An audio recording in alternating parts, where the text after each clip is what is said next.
Curtain walls are drawn the same way that a normal Revit wall would be drawn, but there's a fairly big difference between a regular Revit wall and a curtain wall.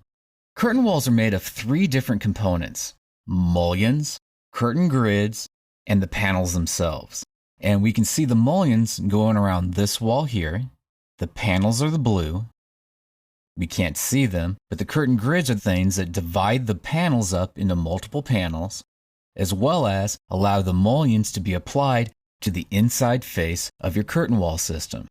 To set these up so you don't need to model these individually every time that you want to draw a curtain wall, we can do that by executing the wall command, finding a curtain wall on the list, and in this case I want to pick the storefront curtain wall, and then from here selecting on Edit Type to go into the type properties of the curtain wall system.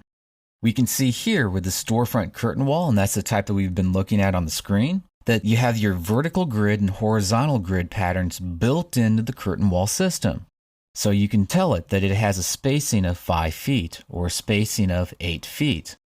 There's also layout options associated with these grids, which allow us to tell it whether or not this is a fixed distance between each of these panels, a fixed number, maximum spacing, or minimum spacing between each of the grids.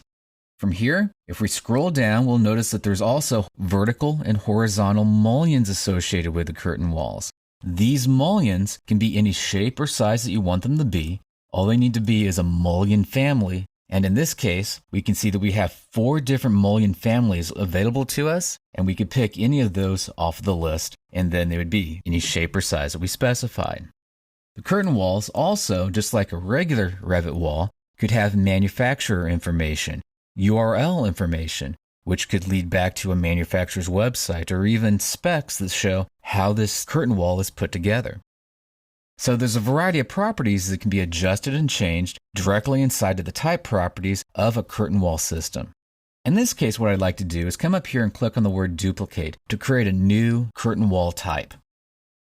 Storefront 2 is probably a good name for it. If you wanted to give it a different name, that would be fine with me as well.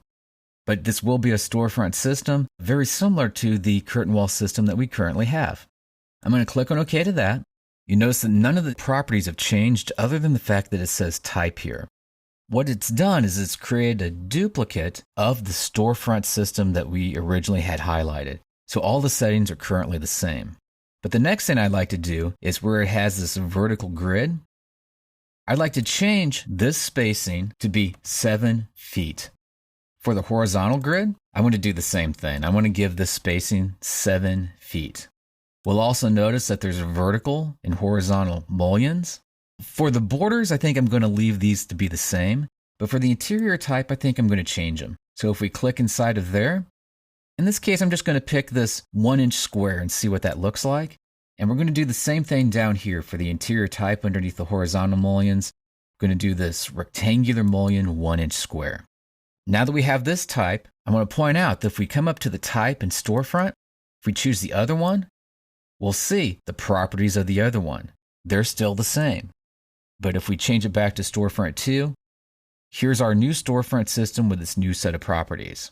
If we click on OK to that, now nothing has changed here because this is the same storefront system.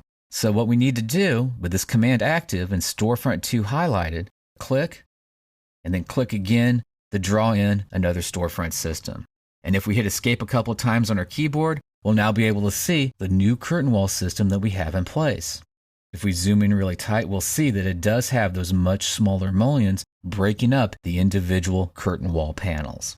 So to create your own types so that when you want to just draw these in the project, you don't necessarily have to model these out individually, view to view, curtain wall to curtain wall, what you need to do is activate the curtain wall command, go into Edit Type, duplicate it, give it a new name, and then change any of the properties that are associated with the curtain wall so it matches the type properties that you need for your new curtain wall system.